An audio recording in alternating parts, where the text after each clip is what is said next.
Welcome to the Underdog Cup. The qualifying round is where we're currently at. So, guys, long story short, we have another Underdog Cup for the amateur scene. Obviously, we have the big tournament coming up at the end of the... I was about to say at the end of the year.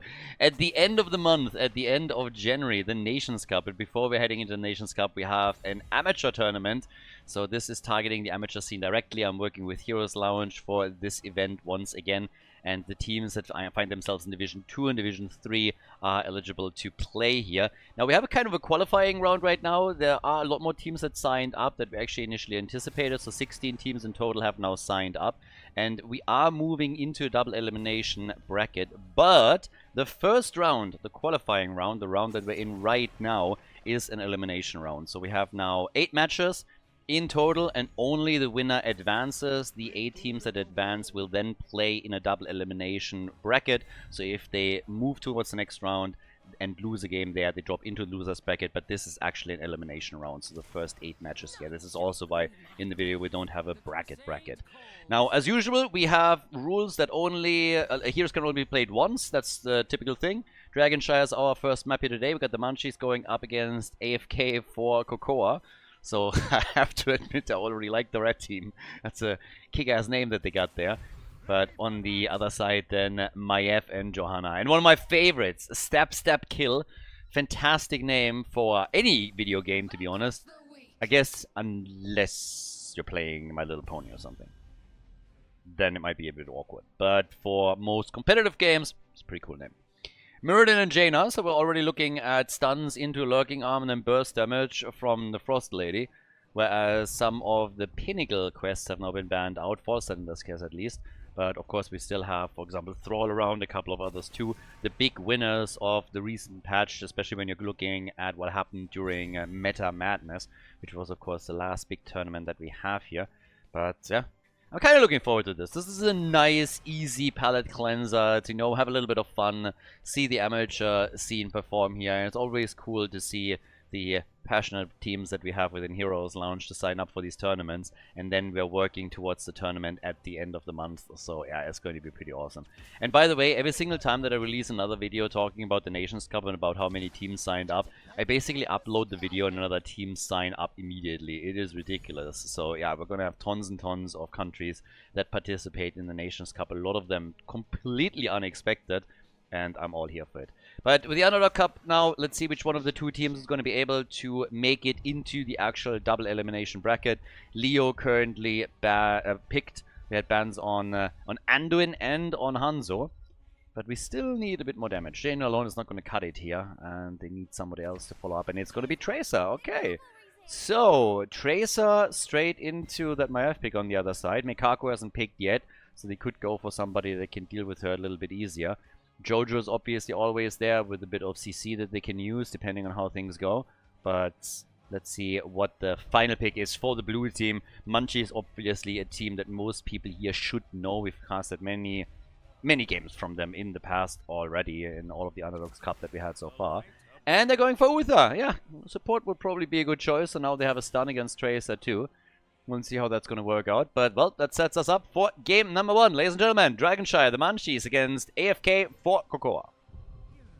Dragonshire is our first map, and the blue team starts over on the left, as usual. It would be pretty weird if the blue team started on the right, I gotta admit. So we got Mekaku on Uther, Stab Kill on Maiev.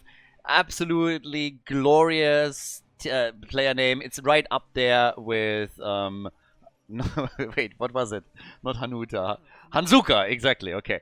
Brahms on Johanna, we got Griffiths on Urel, and Mia is playing Junkrat.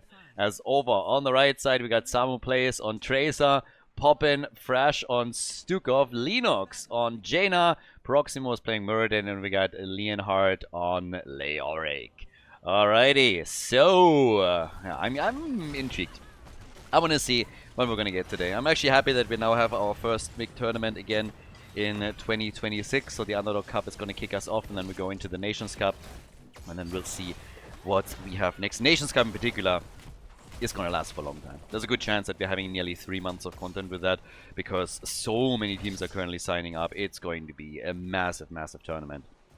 But then again, with $10,000 of prize money, makes obviously perfect sense. So, either way, in our Underdog Cup here, things are starting off at the top lane, as Urel is apparently on the menu. They want the GOAT! Let's see, can we get our first blood here? Well, with Uther appearing, apparently the answer is nope. So, yeah, there's that. And a couple of traps to try and secure the camp that they're aiming to claim at the bottom of the map. But off we go. And top side, that's where we now have Urel. My neighbors have actually started to go for the barbecue for the first time this year today. And I'm all here for it. Turns out that actually is a restaurant very close by to where I live, and I didn't realize that, but I found it recently, and it's a fantastic meat restaurant. Apparently the owners are from Uruguay, and they have some fantastic meat. It's one of those where they basically like give you the meat and it's medium rare, and then they give you like a hot stone where you can just, you know, put it on and just cook it a little bit more if you want to. If you want it a little bit less bloody, but absolutely fantastic food. One of the things that makes me always happy that I live in Valencia. Jaina down, and she's not the only one. Stukov was also eliminated, so we've got an early double kill. The Munchies are already starting to munch away with a couple of kills, and they're threatening the first Dragonite of the game here. So yeah, let's go. The thing that I always kind of highlight, by the way, when we're talking about food and restaurants in general, is like this is a really good restaurant, and it is just so much cheaper than what, for example, I had to pay in the US when I went for a steak dinner with Tim once, which was also very, very good, I would say on a comparable level. But yeah, the stuff that you get here is just fantastic. So always finding new things even after 5-6 years over here is awesome. 2 kills to 0. Blue team a little bit stronger right now, so yeah, very heavy meaty diet on those boys. This is definitely a team of carnivores that we have right in front of us. The vegans on the other side, they wouldn't be able to lift those swords right now, but we don't even have a butcher in the game, and that's always sad. We need more butchers. There needs to be a mandatory butcher tournament or something like that. But unfortunately in this case we don't have that. We still have plenty of pressure from the blue team though, as they are already going for kill number 3, and with Jaina gone, they are threatening the fort at the bottom of the map. Dragonite wasn't taken immediately, but they're starting to make the move here. Proximo is approximately the next one to fall, unless he jumps out and he is able to get away. I'm not so sure if that's gonna happen for Tracer though. Alright, she gets away there. No, she doesn't! She gets the grenade, and in the middle, Urel got the Dragonite and is now working the minion wave. So big plays early on from the Munchies. They get the fort at the bot lane, they got 4 kills to 0, and AFK for Cocoa is having issues. Yeah, maybe, I mean, they need to get some kills here. They need to get a nice chain going around Murden Stukov and then allow Jaina to get that damage in. But right now, that first game is going to be a tough one. So, yeah, right here, we have 4 kills to 0. And at the 4-minute mark, the second fort has now fallen. Yeah, it seems like they're speedrunning this a little bit. I guess the newest resolution on the side of the blue team was to stop inting in 2026, and that seems to be working quite nicely. So far, they're absolutely crushing this one. They got the first objective, they got a couple of kills, they took 2 forts out, which is also, of course, cementing their position at the bot lane quite significantly. For the red team, though, yeah, they are... they're having a big problem. Interestingly enough, they're not that far behind in experience, so that's at least some light at the end of the tunnel, but of course with the passive experience now increasing for the blue team, this is not going to last forever, so they really need to make some moves in some plays. So far, they haven't fallen too far behind in XP, so in team fights they're still going to be fine, but the structural position on the map is absolutely horrendous given where we are in the game. 5 minutes in, and this is just rough. So they're looking for opportunities here. They have Murden really low, so that's a problem. And specifically, Junkrat has just been absolutely crushing it. I mean, he's at 13,000 damage in total already. So he is really the bane of their existence right now. Maiev also with lots of damage here. Now, a quick reminder that this tournament features again the rule that every hero can only be played once within a series. There's no pre-bans or any other shenanigans like that. But it will definitely limit the options for both of the teams a bit heading into game number 2. So if you have somebody that is, you know, one-tricking hard and just excels at one hero and that's it, then you will start to run into some problems starting with game number 2 and potentially 3. So this is something that might play into the hands of a team like AFK for Cocoa. Oh, Muradin! Are they gonna go for him? Nah. They had him locked in for just a second, but yeah. Level 10 abilities on already, that gives us heroics on only one side. Now, obviously, they're trying to get to their own level 10 as quickly as they can. Top side, Leo is still struggling against Girel here. We have currently down at the bottom of the map the next shrine about to be claimed.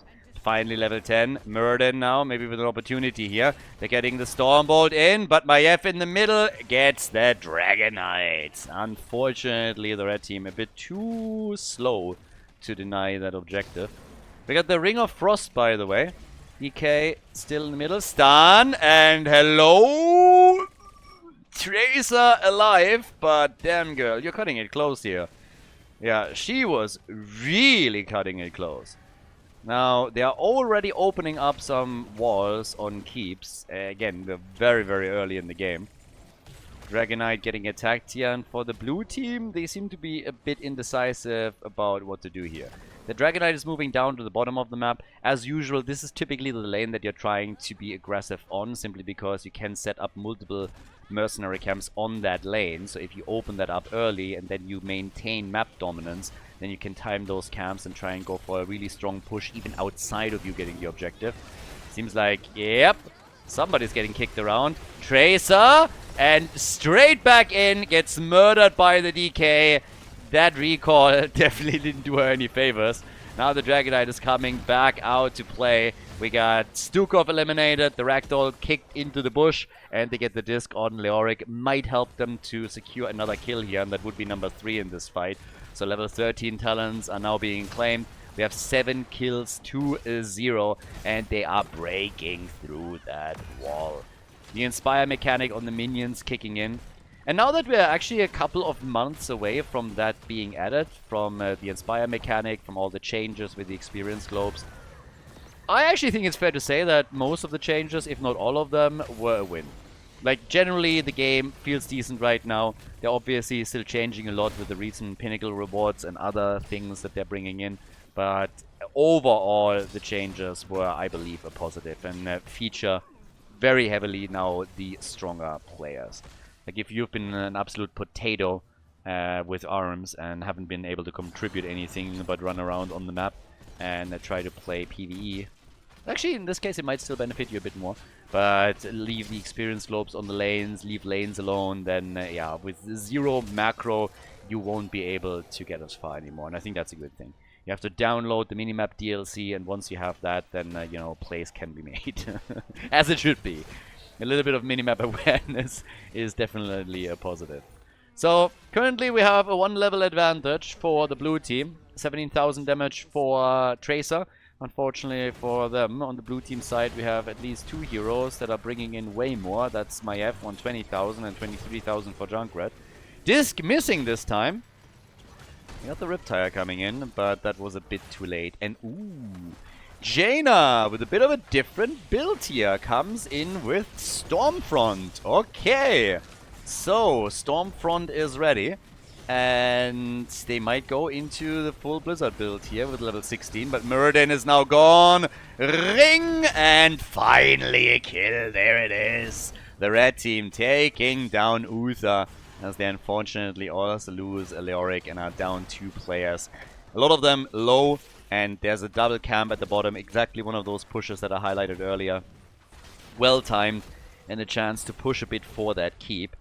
They don't want to be too aggressive though, especially with the objective being up and Urel still being at the top lane. So that secures them additional experience, but of course they're trying to get into the middle to nap themselves another Dragonite. Tracer, with the attempt to interrupt it, gets a disc to the face. Very nicely done. So stab, stab, kill with a good support play to get them another objective. And now with level 16 also in their hands, they can definitely do some work here. Bit of a kick on Stukov, who is going to try and get away. We have a 1 and 2 against Jojo. She's going to be totally fine here. And the Dragonite is completely ignored as the 4 versus 5 rages on in the middle. And Muradin is the first one to fall. The Dragonite doesn't care about any of this, is down at the bot lane and just whacks away at the keep, and this is going to be the first major structure that is going to get destroyed in game number 1 of the best of 3 series. Junkrat hasn't even taken his 16 yet, finally picked it up, but that should be the end of the keep. I mean, at this point they should really push for it. They have the full 5-man here. Ring of Frost only connecting with Junkrat, but the Divine Shield keeps him alive. Now they go for Jaina, the stun, the Riptire. There's the kill, and Leorki also goes down. In total, 3 deaths on Jaina and Leoric. Here comes the attack for the keep. They have now the opportunity at the 11-minute mark to drop the first one, and they do. All that prep work earlier with the double mercenary camp and then later on the Dragonite paid off for them. So, yeah, first one gone. 11.5 minutes in, they have a 2-level advantage over the red team, who's still trying to fight back. Yeah, and get a kill on Junkrat. Junkrat goes down. Maiev is trying to escape. The Entomb, yeah, that didn't do a whole lot for Leoric. They're still hoping, of course, to get more kills as they're chasing them out of the base towards the left side of the map. And Tracer is following this up, but the beautiful stun into the wall here.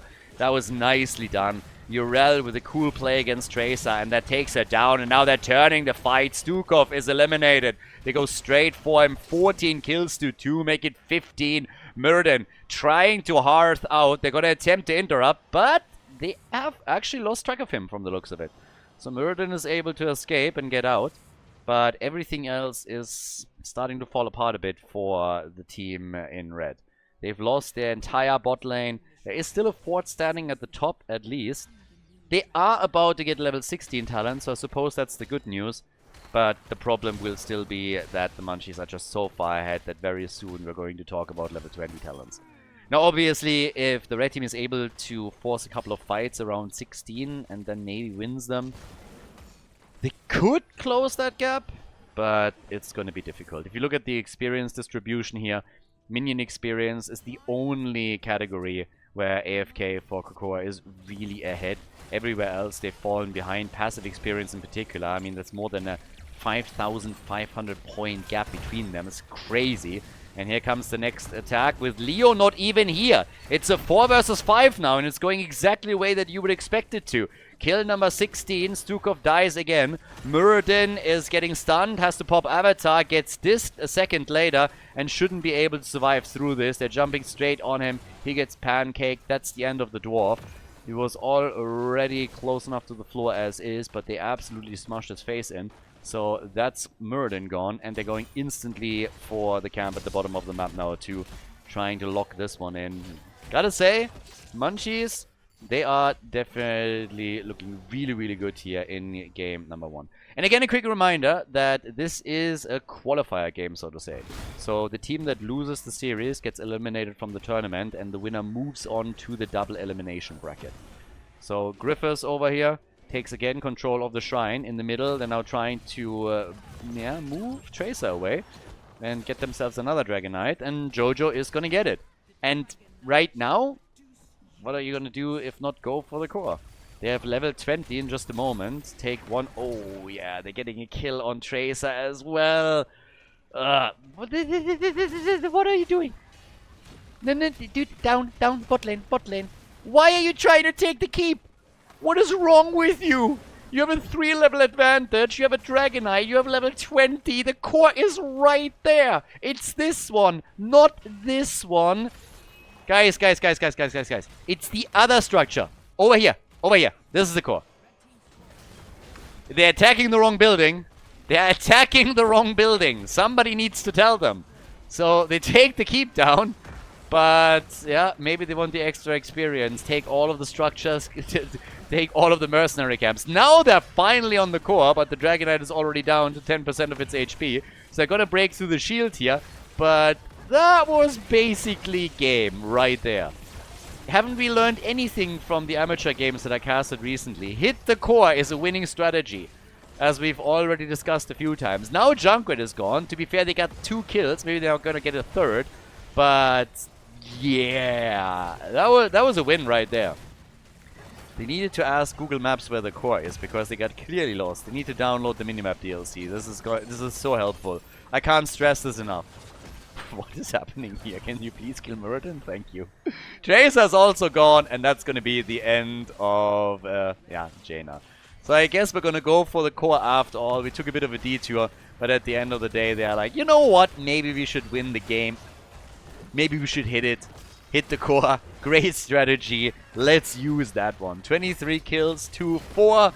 Leo might die here once again, but this is game. The lead in the best of 3 series now for the Munchies as they take the victory on Dragonshire. GG and well played. We're going to head in game number 2 in a second. Guys, if you enjoy the content, if you like the coverage here, please subscribe to the channel and like the video. It really helps to spread the videos to people that were interested in Heroes of the Storm in the past and might rejoin the game. So spread the love a little bit, help to promote the games here, like and subscribe, and I hope that you enjoy the rest of the series. Towers of Doom, let's go! Map number 2, the Munchies are in the lead, everybody.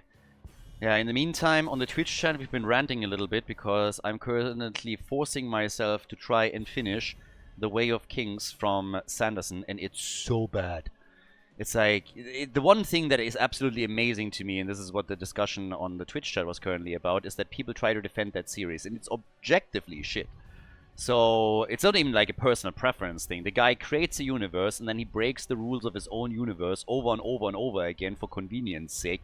Kills a character, revives the character. Nobody believed the character was dead in the first place, because we're not all brain dead. And yeah, Sanderson is just a bad author. Bad in comparison to others. I know there's worse authors out there, but I don't understand why there are people that actually believe that this is a well-written series or book. There's so many plot holes in there, and I just don't get it. Either people don't read a lot, and they don't have a lot to compare it to, so they're thinking, okay, this is what good fantasy looks like, or they turn their brain off and their critical thinking and just, like, you know, accept everything that is in front of them. If you want to read a really good fantasy series, there's a couple of good examples out there. Unfortunately, 2 of the best will never be finished. Song of Ice and Fire is incredibly well written. Martin is an awesome author. He's also lazy as hell, so he's never going to finish the series. At least I don't believe it. I believe it when I see it. The same can be said from Rodfus, who is writing Kingkiller Chronicles. He is the one that has stopped after book 2. But if you want to read, for example, a pretty well-written and decent fantasy series, Dragonbone Chair. Sorry, Dragonbone Chair is, I believe, the first book name. Memory, Sorrow, and Thorn is the series name. So read that, and yes, it's... Sanderson tilts me. I don't even have anything against the guy. It's just like he has a following that is like... It's like a religion. There are people that defend him no matter what kind of slop he puts out there. And then they always, have you read Mistborn? Oh my god! And it's just like, yeah. Ugh. Horrible. I don't know if I can finish book 4. Every single chapter it gets worse. Book 3 was already bad. Book 4 makes everything worse. Every single plot twist. Every single story twist just makes it worse. It is so bad. But I kind of promised myself I'm going to make it through. But it's a chore. It's basically my resolution for 2026. Make it through that trash. Okay. Enough ranting. But yes, there were a couple of recommendations here for a series that are actually decent. We can talk about books another time. For now, we got our game on our hands. Obviously, the red team needs to kind of step it up a little bit if they want to have a shot here. They are going for a Valeera comp. The only question is just now if they're going to go for a single or double support. If it's going to be auto attack or, I guess, arrow is an option. Then over on the left, we now got Zul, Kel'Thas. Zul is going to start the rotation between the lanes. Kel'Thas, I suppose, is going to play that out with Judgment. Kel'Thas with a follow-up. Gravity Lapse, more so. And yeah. Then over on the right, we get Malthael. And now the Moment of Truth. What is our final pick? Are we going to get another damage dealer? Or are they going to play this with a double support? Vala all in auto attack? No, we get actually triple frontline actually. So Vala will be protected, likely still gonna go for an auto attack. She's the only range damage dealer. And then over on the left, we... Oh! Yeah, I remember. Stab, kill is a Valeera player. That's a play. Okay, so Towers of Doom, they gave themselves a handicap. I can appreciate that. Ladies and gentlemen, map number 2. So, second map, chance for the Munchies to qualify for the double elimination bracket, but they went for Valeera with a subtlety on level 1. We got over on the left Mekaku with Rhaegar, step kill as mentioned with Valeera. We got Brahms on Tyrael, Griffiths is playing Zul for the blue team, and then we got Khaldor for Mia. Okay, Mana Addict on level 1. As over on the right side, we got Pop and Flash on Anduin. We got Yemek on ETC, Leonhard on Malthael, and Linux going into a multi-shot build with Vala. So no auto attack. We get Fired Will on level 1, and Samu plays Hogger. So, let's get this party started, and let's see what they can actually do here. The approach from Vala, an interesting one. Obviously, she can now die. Can also build up lots and lots of damage with her multi-shot. So, yeah.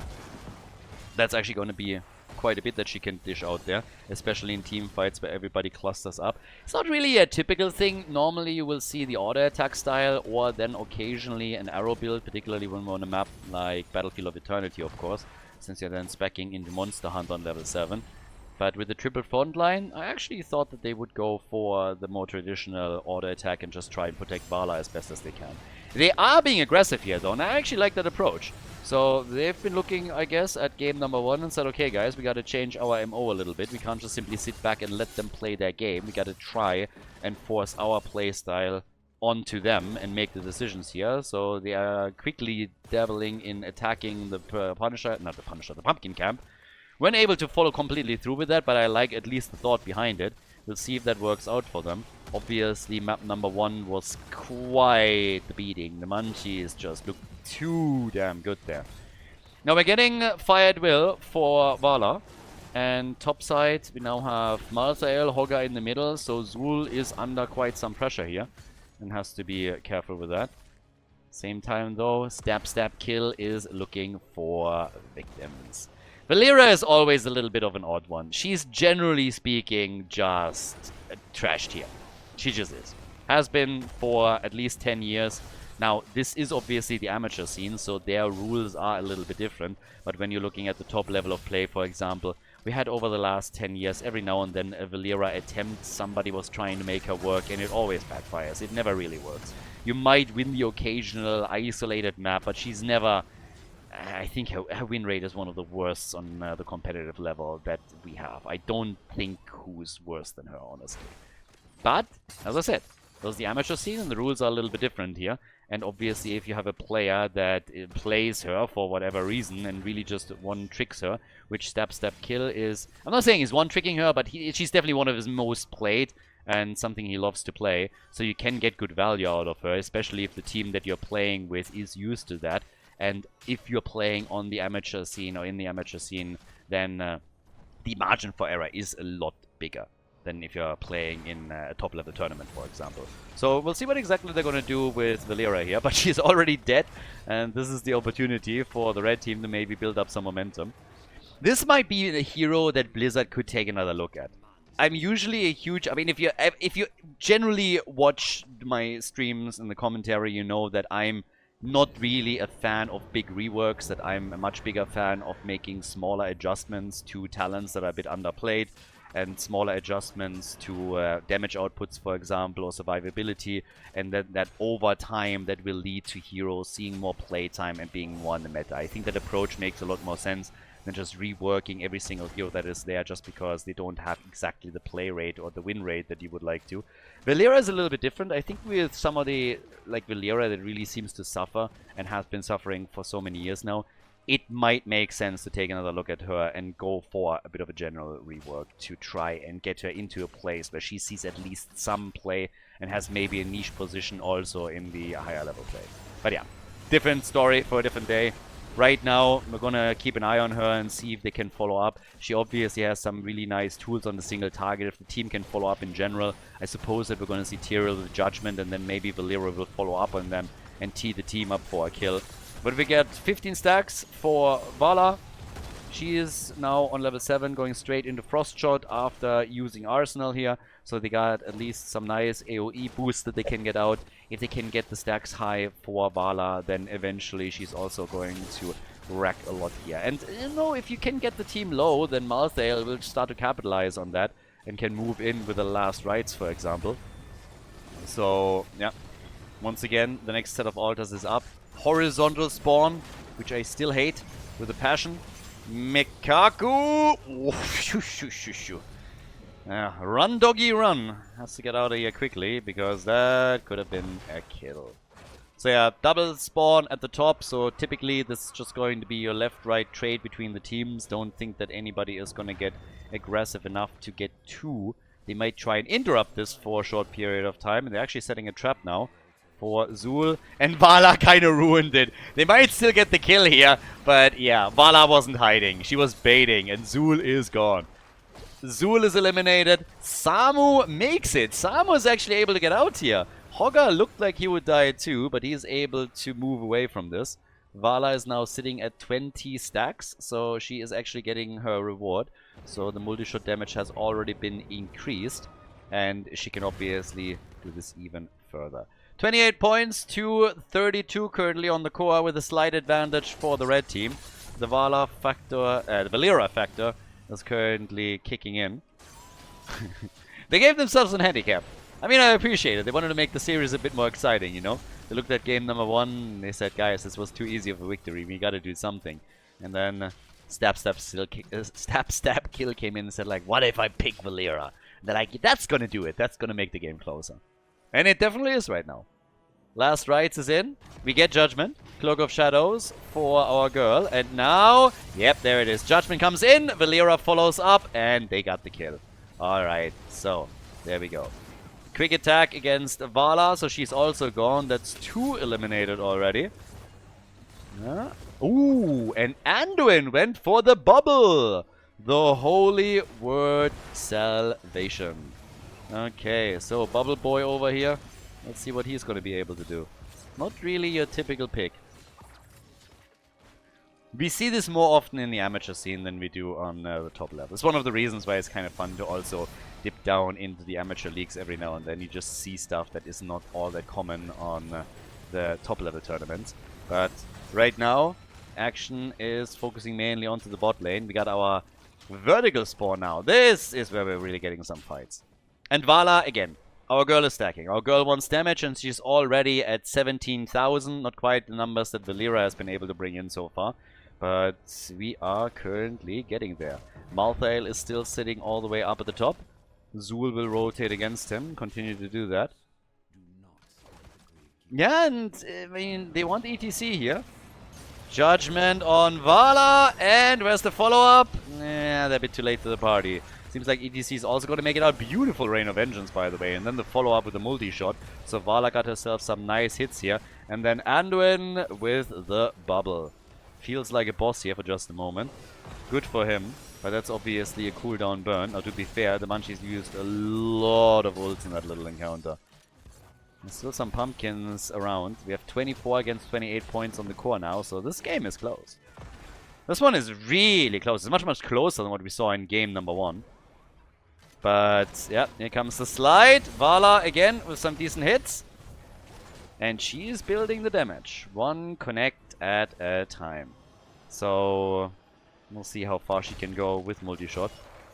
But specifically when we're having single altars later on, they should be able to do a lot. And for the wave clear, of course, this is also doing wonders. Malthael is going to be attacked. Valeera sitting in the shadows over here. She's already moving out. And if you look towards Vala, Vala is currently at 40,000 siege damage. Not really the numbers that we're seeing from Malthael, but obviously he's been the side laner for the entire time. Right now, talk about Malthael, he might have a problem here, and a big one, especially now with Valeera coming in too. It's a 5 versus 2, and both of them go down. So they really wanted those kills, and they follow up with a boss. Or they want to. That has been sniffed out. ETC with a slide. Vala gets a few more hits in. They're trying to buy some time, but nah. I think the only shot that they really had here is to wait for the boss to be taken. ETC maybe getting an insane mosh pit off and then win the fight through that. But obviously the opponent would have to first of all screw up in order to make that happen. And they would have had to have a lot of luck here too. Now Vala in the meantime Yeah, she's getting more stacks together, which is going to help, of course, then also with the output against the minion wave, so they can burn this down a bit more aggressively. Linux is trying to save his cooldown as best as possible for the actual fight. We got Strangle for Valeera. They're setting up some smaller traps down here while all of this plays out. Khaldor is, by the way, not done with this quest yet, so we're already 10 minutes into the game. Finally, there it is. Okay, Khaldor is finally able to complete this. Small advantage in experience now for the Munchies. Roughly half, actually nearly a level ahead by now, so good for them. 6 kills to 2, definitely helping with that. No bell tower has been converted yet. But we are soon going to look at level 16 talents as both of the teams again go for the fight. Anduin with a save on Malthael, who doesn't have a single stack yet on his last rites. Keep that in mind. Last rites has not led to a single kill yet. So they're getting more damage done down at the bottom of the map. Middle, on the other hand, Malthael needs to be a bit careful. Valeera is already coming in, and Malthael is realizing that he might have a problem here, and gets killed. Zul came through with the ult to Valeera now, consistently roaming the map. They have to be careful. I mean, again, she's generally easy to counterplay, but you have to be cautious, and this is one of the things that, of course, on the amateur level is oftentimes missing a little bit. It's always so tempting to just push out a little bit further, get that one minion wave, just attack that one hero a little bit. But if you don't have vision, if you don't know where she is, you should always assume that she's sitting right next to you or is lying in wait. Anduin gets targeted and eliminated. Good Phoenix play here too on 16. We're now getting the Bone Spear for Zul for some added damage. Bound by Law for Teriel. And that's 8 kills to 2 as the Munchies have the opportunity to get a lot out of that triple altar phase. They are already ahead now in points on the core. Top side, Malthael is the only one fighting the blue team off. But the first channel has already happened. They are aiming for all 3. And with them... yeah, that's a kill. With them killing Hogger, I guess they're going to get all 3 here. So this is a disaster for AFK, for Cocoa. They're going to drop down into the single digits. 8 more shots fired. They're down to 8 points and 1.5 levels behind now. Again, the attack in the middle. Valeera is following up on Teriel. This is the play that they've been now executing a few times. They're just coming in with Judgment and then Valeera follows up on it. So it's like that tag team approach that they have. If this gets shut down, by the way, then you are losing quite a lot of cooldown power here. But the red team is just not playing that defensively enough in situations like this. On the side lane, they need to be cautious. And the Munchies, they have now the momentum, and they're ruthlessly using it. They have at the top, for example, Zul pushing. He has his minion wave boost here with the Inspire buff, so that's a bell tower that they're going to get for free. Nobody's even contesting this anymore. And down at the bottom of the map, we're having, yeah, little bit more aggression from the blue team as they were hoping to get themselves another bell tower conversion that hasn't quite paid off yet. So, yeah, all good. 52 stacks for Vala, so she is getting some good damage in those big team fights. Not quite as much single target damage, of course, and they're having a problem securing kills. The follow-up of Malthael is not successful, and now they're losing 3. Anduin, Hogger, and Malthael are dead. There's no level 16 talent in that fight either. They try with the mosh pit. The problem is there's just not enough damage behind it. And now Vala gets directly targeted and eliminated. So Zul is able to get her 5-man team wipe. And they should just go for the full barrage. I wouldn't even send those two down to... Well, actually, sorry, my bad. They need to send them down to the bottom of the map and get it. For some reason, I thought the top bell tower was still missing. But no, they make the exact correct decision. And this is essentially game. They can now channel the altar. That's 7 shots fired already. And yeah, job well done. So good for the Munchies. They are qualifying for the double elimination bracket. And unfortunately for the red team, they are now eliminated from the Underdog Cup. Nicely done by the Munchies. GG and well played.